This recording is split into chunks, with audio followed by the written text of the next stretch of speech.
마태복음 21장 1절에서 11절까지의 말씀 다 같이 합독하도록 하겠습니다.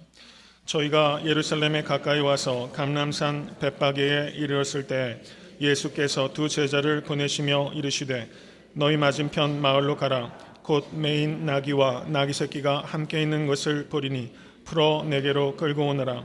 만일 누가 무슨 말을 하거든 주가 쓰시겠다 하라. 그리하면 즉시 보내리라 하시니 이는 선지자로 하신 말씀을 이루려 하심이라. 일러스되 시온 딸에게 이르기를 내 왕이 내게 임하나니 그는 겸손하여 나귀 곧 멍에 매는 짐승의 새끼를 탓도다 하라 하였느니라.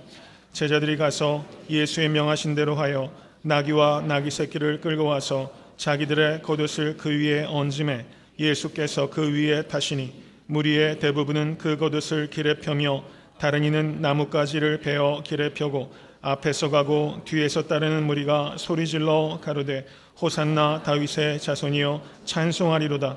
주의 이름으로 오시는 이여 가장 높은 곳에서 호산나 하더라.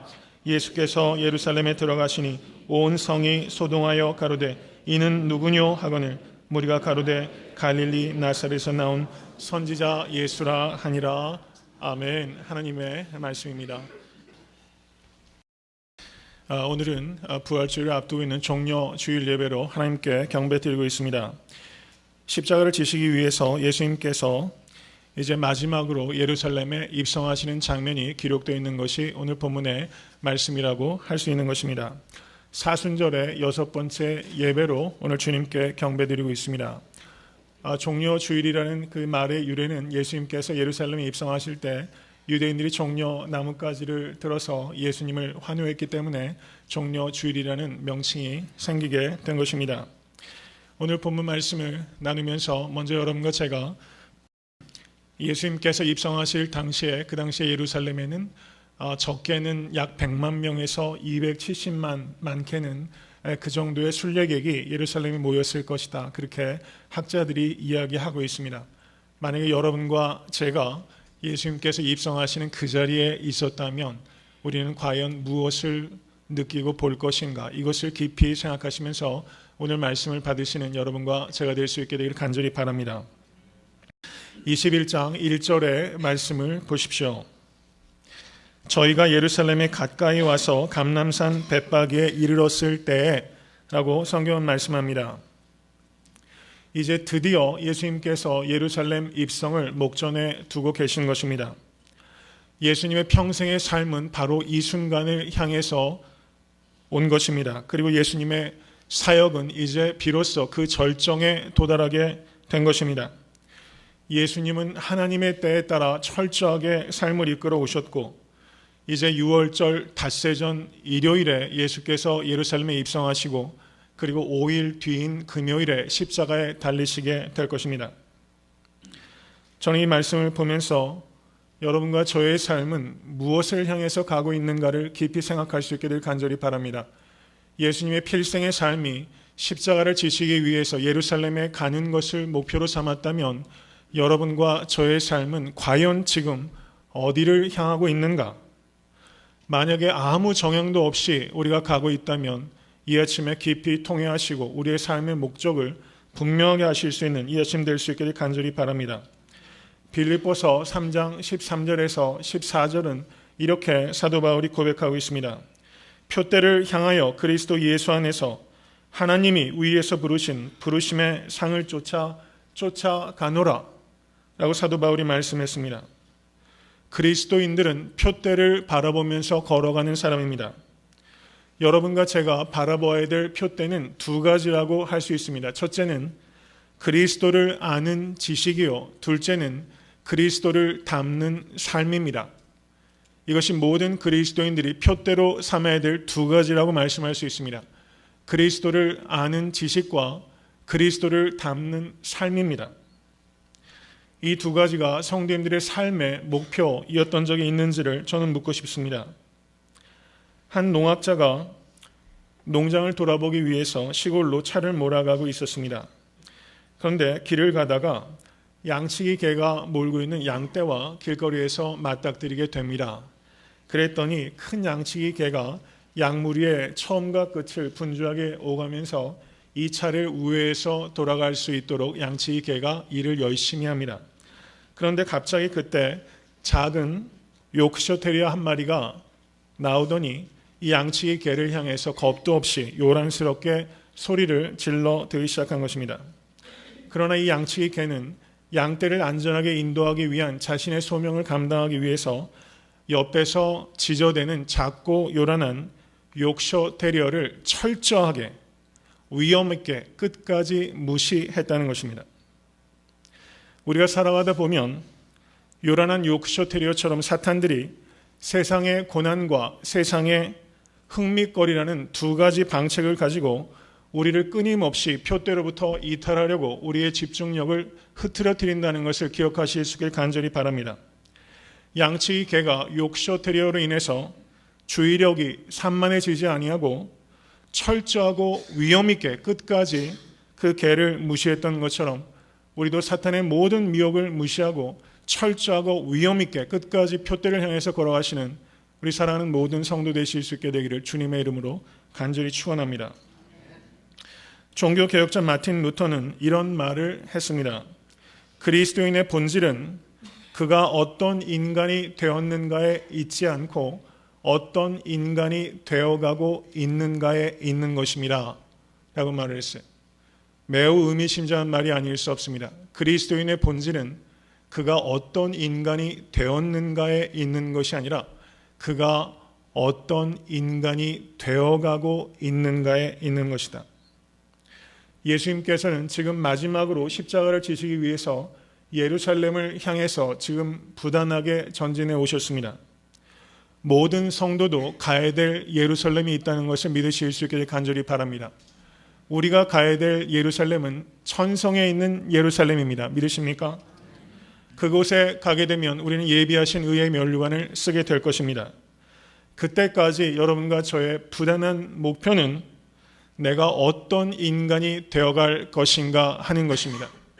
이 일을 위해서 한순간도 중단하지 마시고 그 일을 위해서 중단 없이 전진하시는 여러분과 제가 될 수 있게 되기를 주님의 이름으로 간절히 축원합니다. 예수님께서 감람산 벳바게에 이르셨습니다. 벳바게라는 곳은 예루살렘에서 여리고 방향으로 불과 1마일밖에 떨어져 있지 않은 작은 마을입니다. 거기에서 예수님께서 2절과 3절의 말씀을 보시면 두 제자를 보내시며 이렇게 명령을 하셨습니다. 매인 나귀와 나귀 새끼가 함께 있는 것을 보리니 풀어 내게로 끌고 오너라. 만일 누가 무슨 말을 하거든 주가 쓰시겠다 하라. 그리하면 즉시 보내리라. 라고 주님께서 말씀하셨습니다. 주님께서는 지금 신적인 지식을 가지고 맞은편 마을로 가면 주께서 예비하신 나귀가 있을 것이다 라고 말씀하신 것입니다. 어떻게 될 때 우리는 쓰임받습니까? 나귀가 매여 있을 때 쓰임받을 수 있었던 것처럼 우리도 매여 있어야 할 장소에 매여 있어야지만 쓰임받을 수 있다는 것을 기억하실 수 있게 되길 바랍니다.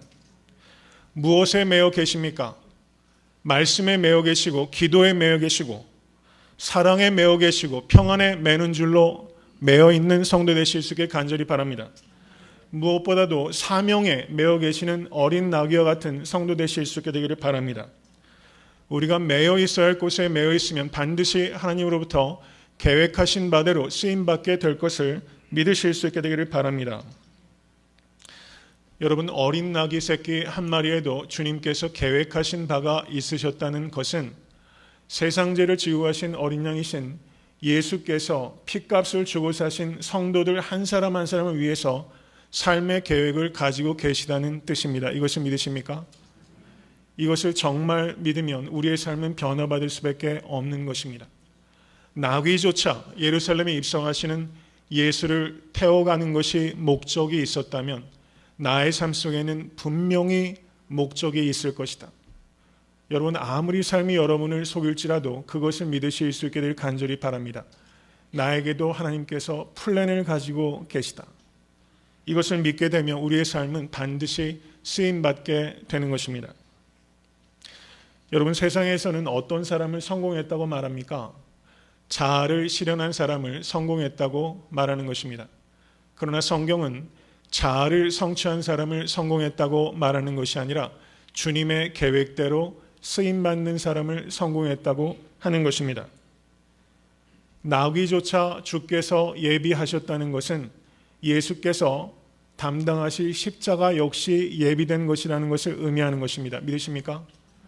예수님께서 예루살렘에 들어가셔서 정치적인 희생양으로 어쩔 수 없이 죽임을 당하시는 것이 아니라 예수께서는 나귀조차 예비하셨고 그렇기 때문에 당연히 십자가는 예비된 것이다 라고 말씀하고 계시다는 것입니다. 그렇기 때문에 예수 그리스도의 십자가는 주님의 패배가 아니라 주님의 승리라는 것을 믿으실 수 있게 되기를 간절히 바랍니다. 여기서 저는 여러분과 한 가지 질문을 가지고 말씀을 깊이 상고할 수 있게 되기를 바랍니다. 성경 전체를 아무리 유심히 살펴봐도 예수께서 동물을 타고 다니셨다는 기록이 없어요. 예수께서는 항상 걸으셔서 순례 설교자로서 3년 동안 공생애를 담당하셨습니다. 그런데 지금 벳바게에서부터 예루살렘까지 불과 1마일밖에 안 되는 거리인데 예수께서 지금 유독 이 시간에는 제자 둘을 보내서 어린 나귀 새끼 하나를 가져오도록 하시고 그 짐승에 의탁해서 예루살렘에 들어가시겠다고 하시는 것입니다. 왜 예수께서는 이 마지막 순간에 걷지 아니하시고 어린 나귀 새끼를 타고 가시고자 하셨을까요? 바로 이것에 대한 대답을 우리가 얻는 것이 본문 말씀을 통해서 우리가 깨달아야 될 가장 중요한 핵심적인 진리라고 할 수 있을 것입니다. 6절에서 8절의 말씀을 보시기 바랍니다.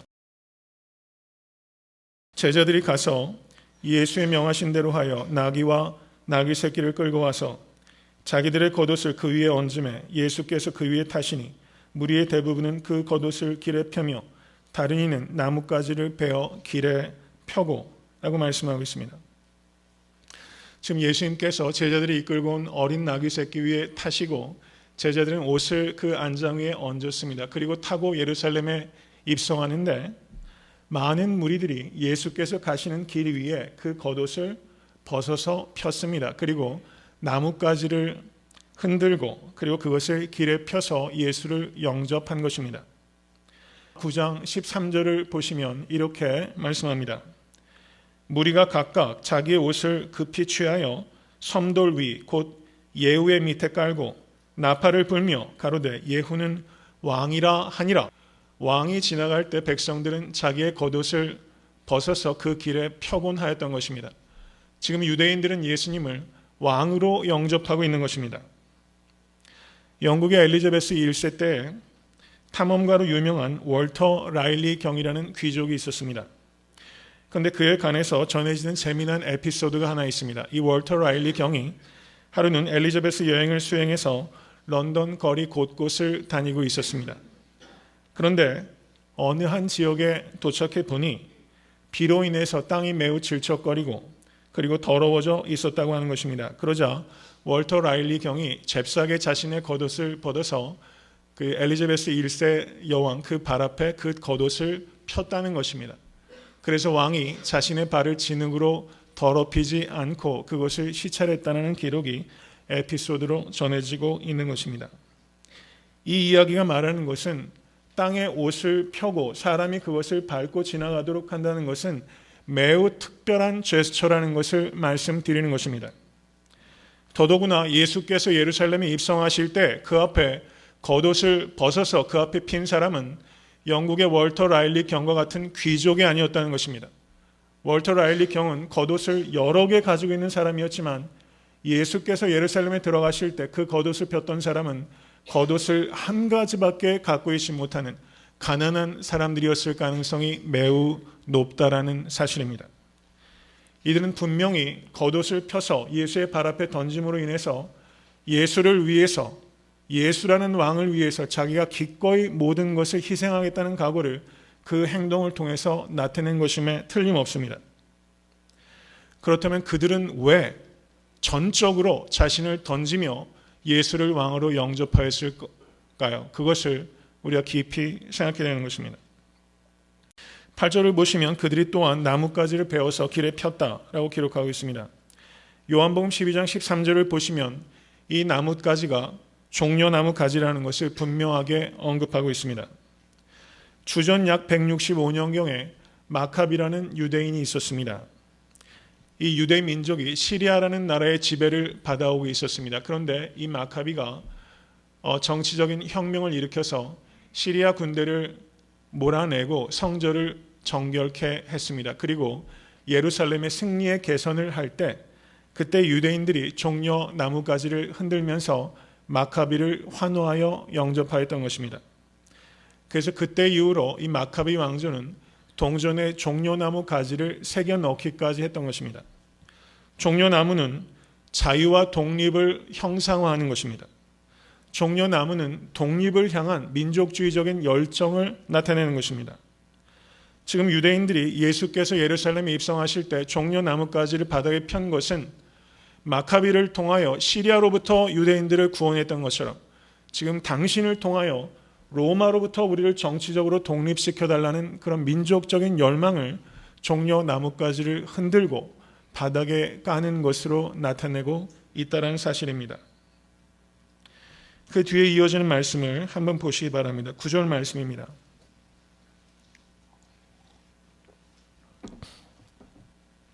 앞에서 가고 뒤에서 따르는 무리가 소리질러 가로되 호산나 다윗의 자손이여 찬송하리로다 주의 이름으로 오시는 이여 가장 높은 곳에서 호산나 하더라 라고 말하고 있습니다. 여러분 9절의 말씀은 맞는 말입니까? 틀리는 말입니까? 9절의 말씀은 매우 적절한 말을 하고 있는 거예요. 예수를 찬양하며 예수를 높이고 있습니다. 표면적인 언어 자체는 맞는 말이라는 것을 말씀을 드리는 거예요. 그런데 이면적인 것은 틀렸다는 것입니다. 여기에서 유대인들이 호산나라고 말하면서 예수께 찬양을 올려드리고 있습니다. 이것은 호시야나라는 히브리 말을 음역한 것입니다. 이 말의 유래는 시편 118편 25절에서 26절에 기록되어 있습니다. 제가 봉독합니다. 여호와여 구하옵나니 이제 구원하소서. 여호와여 우리가 구하옵나니 이제 형통케 하소서 라고 시편 기자가 노래했습니다. 시편 118편에서 이제 구원하옵소서라는 말이 바로 히브리 말로 호시야나입니다. Save us now 라는 말이 바로 호산나가 가지고 있는 원래적인 의미라는 사실입니다. 지금 예수께서 예루살렘에 입성하실 때 사람들은 바로 그렇게 부르짖고 있는 것입니다. Save us now. 우리를 이제 구원하옵소서. 여러분 유대인들이 말하는 그 salvation, 구원은 어디로부터의 구원입니까? Save us now from Romans. 로마의 압제로부터 우리를 구원하여 주시옵소서라고 유대인들은 환호했던 것입니다.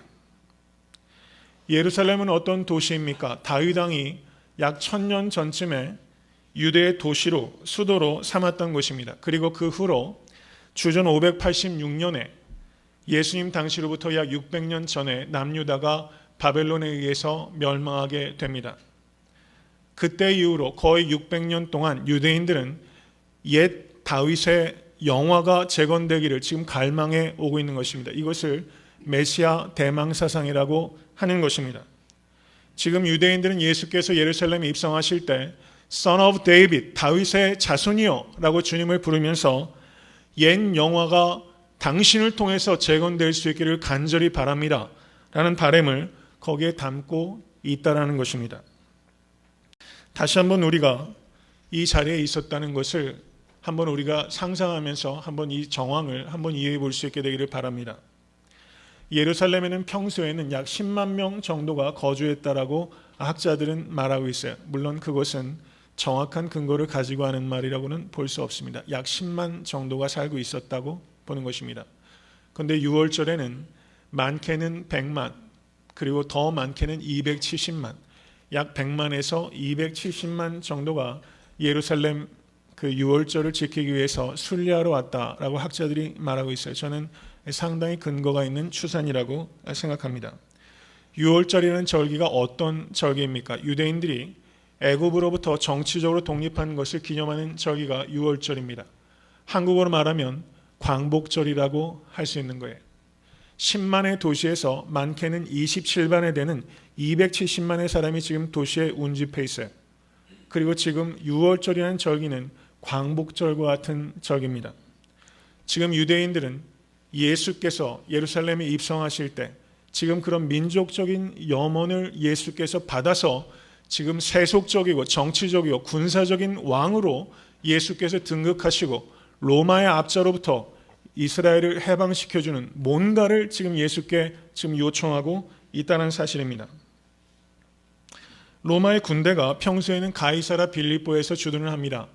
그런데 6월절에는 혹시 있을지 모를 민중 봉기를 제압하기 위해서 모든 군대들이 예루살렘으로 집결하여 있게 되는 것입니다. 여러분, 한국에서 그 대학생활 80년대 하셨던 분들은, 제가 바로 그 386, 486 그 세대인데요. 대학교에 이 데모가, 그 전국적인 집회가 있다 그러면요, 학교 앞에 그 전경들이요, 얼마나 운집해 있는지 그 바리케이트가 대단합니다. 학교로 진입 자체가 되질 않아요. 그때 그 살풍경은 대단합니다. 그 긴장감이나 그 팽배한 어떤 그 살기, 그런 것들이 느껴지는데요. 이 상황은 그것과 비할 바 정도가 아니라는 거예요. 그 정도의 몇만 명 정도 모이는 그런 상황이 아니라 많게는 270만 정도가 운집해서 뭔가 불씨만 던져주면 언제든지 로마를 향해서 싸울 준비가 되어 있는 그런 상황이 지금 놓여 있다는 사실입니다. 예수께서는 지금 매우 민감한 정치적으로 극도의 긴장감 속에서 예루살렘에 입성하고 계시다는 것입니다.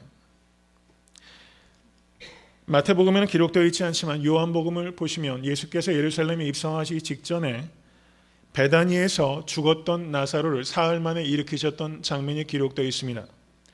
베다니는 예루살렘에서부터 2마일 거리에 있습니다. 베다니에서 나사로를 일으키시고 벳박에는 1마일 밖에 있는 도시입니다. 지금 예수께서 점점 예루살렘으로 오고 계시는 상황인 거예요. 요한복음 12장 17절에서 19절은 이렇게 말씀하고 있습니다. 나사로를 무덤에서 불러내어 죽은 자 가운데서 살리실 때 함께 있던 무리가 증거한지라. 이에 무리가 예수를 맞음은 이 표적 행하심을 들었음이로라. 바리새인들이 서로 말하되 볼지어다 너희 하는 일이 쓸데없다. 보라 온 세상이 저를 쫓는도다. 이렇게 바리새인들이 말했던 거예요. 예수께서 죽었던 나사로를 일으켰다라는 이 소문이 예루살렘에도 전달이 되어서 많은 사람들이 그 일 때문에 예수께 더 모여들었다는 것입니다. 요한복음 6장을 보시면 예수께서 광야에서 오병이어를 가지고 장정만 5천 명을 먹이셨습니다. 그래서 그때 사람들이 어떻게 합니까? 예수를 억지로 잡아서 왕으로 세우려고 했었어요. 여러분, 빵의 문제를 해결해 주는 사람을 세상은 왕으로 세우려고 하는 것입니다. 근데 지금 예수께서 죽었던 나사로를 살리셨다는 이야기가 예루살렘에 파다하게 퍼진 것입니다. 다시 한번 이 예수를 왕으로 옹립하자는 그 열기가 지금 최고조로 달했다는 것을 말씀드리고 있는 것입니다. 10절의 말씀을 보십시오. 예수께서 예루살렘에 들어가시니 온 성이 소동하여 라고 말씀하고 있습니다. 여기서 소동하여라고 번역되고 있는 성경 언어가 세이오라는 단어가 사용되고 있어요. 그런데 이 단어가 다른 곳에는 지진으로 땅이 흔들리다 라는 것을 표현할 때 이 세이오라는 단어가 사용되고 있어요. 지금 예수께서 예루살렘에 입성하실 때 마치 지진 때문에 땅이 흔들렸던 것처럼 예루살렘 성에 큰 소동이 났다는 것을 의미하고 있다는 사실입니다. 그만큼 예수의 예루살렘 입성이 큰 충격으로 유대인들에게 다가갔다는 것입니다. 이제 저는 본질적으로 예수께서 나귀를 타고 가신 것의 의미를 여러분에게 전할 준비가 된 것입니다. 예수님께서 이런 상황을 누구보다 잘 알고 계시고 유대인들이 기대하고 있는 바가 무엇인지를 정확하게 예수께서 간파하셨어요. 그리고 예수께서는 어린 나귀를 타고 들어가시기로 하셨던 것입니다. 예수께서 타신 나귀의 의미를 캠브리지 대학의 마르나 후커라는 학자가 이렇게 그 의미를 매우 적절하고 그리고 간결하게 표현했습니다. A non-verbal way of making a messianic claim 이라고 말했어요. 이것을 풀어서 말씀을 드리면 메시아이심을 나타내는 비언어적인 선포다 라고 말했던 것입니다. 학자들은 항상 말을 좀 어렵게 하는 경향이 있는 것 같아요. 예수께서 어린 나귀를 타고 가셨는데 이 나귀가 갖고 있는 상징이 있는 것이고 예수께서는 비언어적인 선포로 자기를 향한 그 열망을 주님께서는 다 알고 계시는 거예요. 270만이라는 사람이 예수께 다 주목했다라고는 볼 수는 없지만 많게는 수십만 수백만의 사람이 지금 자기를 보고 있다는 것을 예수는 알고 계세요. 그들을 향해서 예수께서 설교를 하고 계신데 그 설교가 말로 하는 벌벌로 하는 설교가 아니라 non-verbal, 말로 하지 않는 비언어적인 선포로 예수께서는 작은 나귀를 통해서 맞다, 나는 너희들이 기대하는 왕이다. 그렇지만 너희가 되기 원하는 그런 왕이 아니라 나는 전혀 다른 왕이다 라는 것을 예수께서 타고 가신 어린 나귀를 통해서 상징적으로 웅변하고 계시다는 사실입니다. 여러분, 역사적으로 예수님께서 예루살렘에 입성하시기 전에 약 366년 전에 한 왕이 예루살렘에 입성하였습니다. 그 왕의 이름은 알렉산더였습니다. 여러분 잘 아시는 알렉산더 대왕이 예루살렘에 입성했어요. 그리고 예수께서 366년이 지난 만왕의 왕이신 예수께서 예루살렘에 입성하고 계신 것입니다. 러셀 드롱이라는 한 학자가 알렉산더의 입성과 그리고 나귀를 타신 이 예수라는 왕의 이 입성을 이렇게 분별해서 말씀하고 있습니다. 경청하시기 바랍니다. 알렉산더는 왕궁의 화려함 속에서 출생했지만 예수님은 말 구유에서 나셨습니다. 알렉산더는 왕의 아들로 왔지만 예수님은 목수의 아들로 태어났습니다. 알렉산더는 왕자에서 경배받는 자로 죽었지만 예수는 십자가 위에서 조롱받는 왕으로 죽었습니다. 인간적인 면에서 알렉산더의 생은 성공적이었지만 예수의 생은 실패의 연속이었습니다. 그러나 알렉산더와 예수 그리스도 두 사람은 모두 예루살렘 성을 향해 입성했는데 그 두 사람의 입성은 예루살렘의 운명을 전혀 다르게 만들어 놓고 말았습니다. 알렉산더는 자신의 욕망을 만족시키기 위해 수십만의 피를 흘렸지만 예수 그리스도는 온 인류의 생명을 구하기 위해 자신의 피를 땅에 쏟으셨습니다. 알렉산더는 칼로 세상을 정복했지만 예수 그리스도는 사랑으로 모든 무덤을 정복한 것입니다. 알렉산더는 모든 사람을 노예로 만들었지만 예수 그리스도는 모든 사람을 자유자로 만드셨습니다. 알렉산더의 요란한 군마 소리와 예수 그리스도께서 타신 새끼 나귀의 숨소리는 너무나 큰 대조입니다. 역사를 지배하려던 알렉산더와 역사를 새롭게 하는 예수 그리스도의 모습이 극단적으로 대조되고 있는 것입니다. 라고 말했어요. 여러분, 이것은 매우 통찰력 있는 관찰이라고 생각합니다. 여러분, 지금 유대인들은 어린 나귀 새끼 따위를 타고 오는 왕을 기다리고 있는 게 아니에요. 366년 전에 흰 군마를 타고 그리고 군마가 땅을 지축을 흔드는 소리를 내면서 굉음을 내면서 예루살렘에 입성하는 그런 왕. 그래서 로마 권력을 압제를 물리치고 옛 다윗 왕조의 현실적이고 구체적이고 군사적이고 정치적인 왕조를 재건해 줄 그런 초인을 기다리고 있는 것입니다. 예수께서는 그들의 기대에 어린 나귀 새끼를 타고 가면서 내가 어떤 왕인지를 유대인들에게 예수께서 가르쳐 주신 것입니다. 예수님께서는 굴림이 아니라 섬김을 위해서 오셨으며 로마의 억압으로부터 유대인을 자유케 하기 위해서 오신 것이 아니라 죄와 죽음의 억압으로부터 모든 자유를 자유하기 위해서 오신 것이고 왕관을 쓰기 위해서 오신 것이 아니라 가시면류관을 쓰기 위해서 오신 것이고 예루살렘에서 왕의 보좌에 앉기 위해 들어가시는 것이 아니라 십자가 위에 달리시기 위해서 지금 들어가고 계신 것입니다. 믿으십니까? 예수께서는 이 모든 것을 함축적으로 비언어적인 계시로 그것을 나타내고 계신 거예요. 그것이 바로 어린 나귀 새끼라는 것입니다. 군마가 지축을 흔들며 오는 것을 택하는 것이 아니라 어린 나귀 새끼가 가쁘게 숨쉬는 그 숨소리와 함께 예수께서는 예루살렘에 입성하셨어요. 여러분, 다시 한번 묻습니다. 만약에 여러분들께서 그 자리에 계셨던 여러분 수백 년 동안 나라도 없이 포로 생활을 하던 유대인이라고 한번 생각해 보세요. 예수께서 어린 나귀 새끼를 타고 오신 그 의미를 여러분은 깨달으실 수 있으셨겠어요? 아니면 그 예수님을 사랑하실 수 있으셨겠습니까? 요한복음 12장 16절은 이렇게 기록하고 있습니다. 제자들은 처음에 이 일을 깨닫지 못하였다가 예수께서 영광을 얻으신 후에야 이것이 예수께 대하여 기록된 것임과 사람들이 예수께 이같이 한 것인 줄 생각났더라 라고 말하고 있어요. 제자들도 그 의미를 깨닫지 못했다는 거예요. 어린 나귀 새끼를 준비해온 제자들조차 예수께서 왜 어린 나귀 새끼를 타시는지를 깨닫지 못했어요. 여러분, 그 자리에 있던 모든 유대인들은 혼돈스러워했고 당혹스러워했다는 것입니다. 오늘 본문 말씀을 보시기 바랍니다. 10절의 말씀을 보십시오. 예수께서 예루살렘에 들어가시니 온 성이 소동하여 가로되 이는 누구뇨? 라고 그리 말하고 있어요. 여러분, 그들의 혼돈을 이렇게 표현하고 있는 것입니다. Who is this? 도대체 이 사람이 누구냐? 여러분, 예수께서 나귀를 타고 입성하시는 이 종료 주일에 나귀를 타고 가신 우리 주님은 여러분 한 사람 한 사람에게 묻고 있는 것입니다. Who am I? 나는 너희에게 누구냐? 라고 주님께서 묻고 계신 거예요. 여러분들은 도대체 예수를 어떤 왕으로 영접하고 계십니까? 여러분, 이것은 매우 중요한 질문이라고 할 수 있는 겁니다. 예수님께서는 무리들의 열광의 실체를 아셨습니다.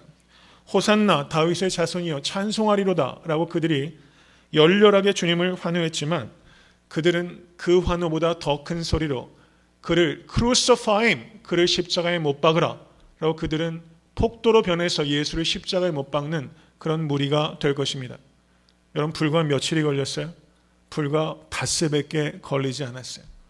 호산나 찬송하리로다 라고 말했던 사람이 여러분 그 외침이 무색할 정도로 불과 5일 뒤에 예수를 십자가에 못 박으라 라고 저들이 외쳤다는 것을 우리는 깊이 생각해야 됩니다. 예수님은 여러분과 제가 왜 예수께 열광하는지를 알고 계시다는 것을 깊이 생각하십시오. 우리가 예수께 열광하지 못하는 무감각한 마음을 깊이 회개해야 됩니다. 그렇지만 한 가지가 더 있어요. 우리가 왜 예수께 열광하고 있는가? 이것을 주님은 나귀 타고 가신 왕이신 주님은 우리에게 질문을 던지고 계시다는 것입니다. 이 무리들은 예수님 자신을 따른 것이 아니라 예수님께서 주실 수 있는 것 때문에 예수를 따랐던 것입니다. 이들은 예수님이 누구신지에 대해서 철저하게 무관심하고 무감각했어요. 언제라도 그들은 자신의 필요를 채워줄 사람을 왕으로 세울 준비가 되어 있던 사람입니다. 예수께서 그들의 필요를 채워주지 못하는 것이 분명해지자 그들은 예수를 버리고 누구를 택하게 됩니까? 바라바를 택하게 되었던 것입니다. 이들은 예수께 쓰임받기 위해서 오는 사람이 아니라 예수를 이용하기 위해서 찾아오는 사람들이라는 것입니다. 나귀를 타고 오신 예수를 한 성경학자는 ironic king이라는 매우 적절한 표현을 했어요. ironic king. 역설적인 왕이라는 것입니다. 예수는 흰 군마를 타고 오시는 왕이 아니라 어린 나귀 새끼를 타고 오시는 역설적인 왕이라는 것을 기억하십시오. 그리고 예수는 여러분과 저에게 질문을 던지고 계시는 것입니다. 너희는 왜 나를 환호하는가? 라고 묻고 계시다는 것입니다. 여러분, 이것에 대해서 깊이 생각하실 수 있게 될 간절히 바랍니다.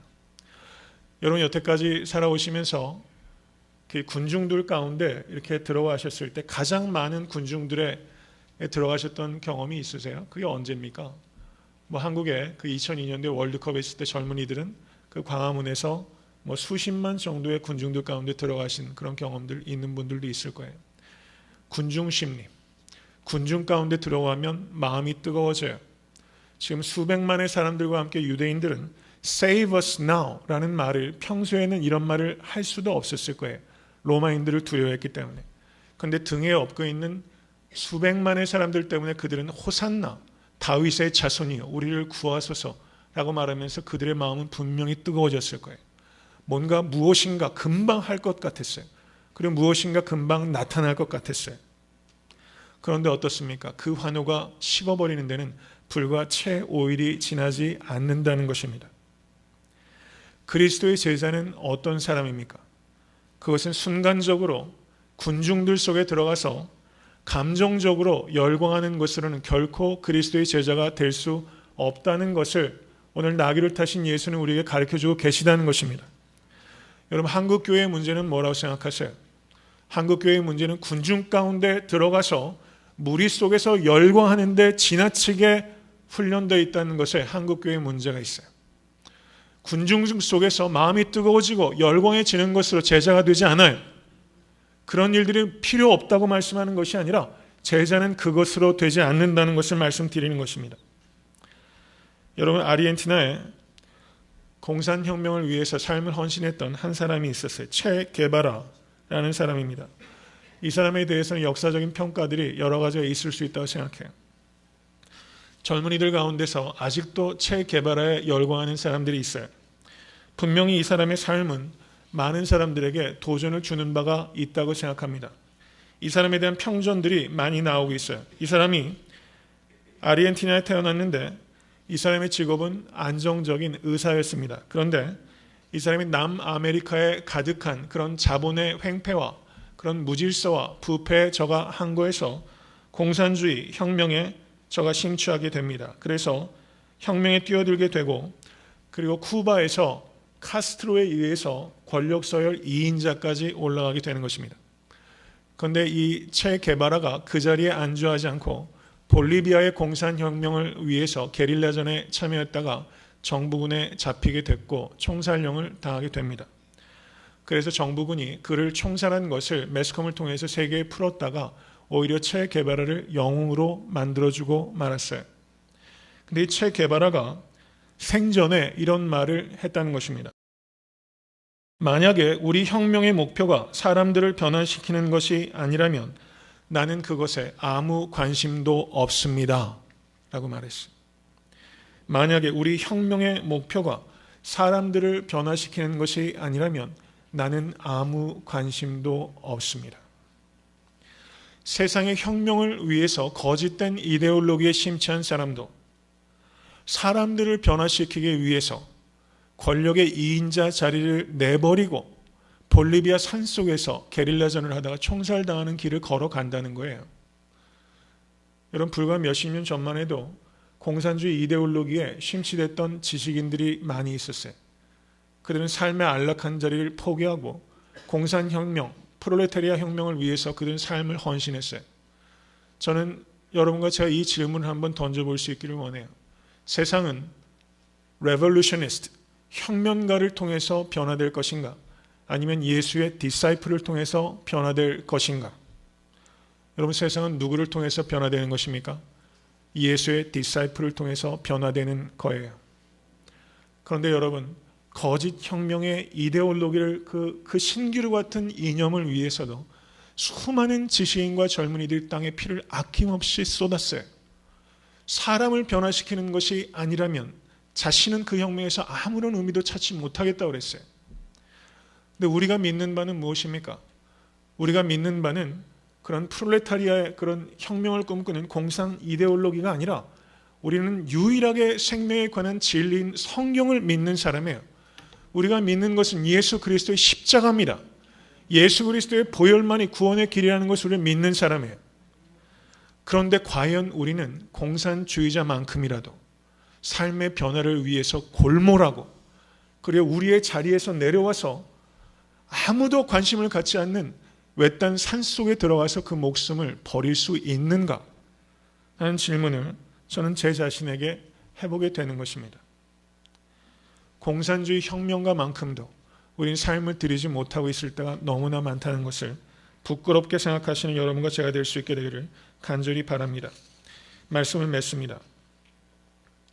어린 나귀 새끼는 위태로운 존재예요. 아무런 존재감도 갖고 있지 않아요. 근데 어린 나귀 새끼가 쓰였던 이유는 단 한 가지예요. 아무 사람도 그 나귀에게 그 나귀를 탄 적이 없어요. 정결한 나귀였어요. 정결한 나귀였고 매여서 쓰임받을 때를 기다렸어요. 그래서 그 등에 만왕의 왕이신 예수를 태우고 예루살렘에 입성할 수 있는 그런 놀라운 일들을 이 어린 나귀 새끼라는 미물이 감당했던 거예요. 여러분, 우리가 이 어린 나귀 새끼만큼도 하나님께 쓰임받지 못한다면 여러분, 그것은 참으로 부끄럽고 그것은 안타까운 일이 아니라고 할 수가 없다는 사실입니다. 우리의 삶이 변화될 수 있게 되기를 간절히 축원합니다. 우리의 삶이 변화되셔 만왕의 왕이신 예수를 태우게 되면 여러분 우리의 삶이 예수께서 겸손과 평화의 왕이라는 것을 나타내는 비언어적인 언어가 되는 것입니다. 우린 세상에 나가서 예수께서 왕이심을 입술로 선포해야 되는 것입니다. 그렇지만 우리의 변화된 삶은 비언어적인 언어로 예수께서 어떤 왕이신지를 선포하는 작은 나귀 새끼와 같은 삶이 되어야 될 줄로 믿습니다. 이 종료 주일에 그 결단을 하실 수 있게 되길 간절히 바랍니다. 예수 그리스도의 팬이 아니라 예수 그리스도의 제자가 되시는 우리 사랑하는 모든 성도 되실 수 있게 되기를 주님의 이름으로 간절히 축원합니다. 오늘 주신 말씀 생각하면서 우리 잠시 기도드리겠습니다.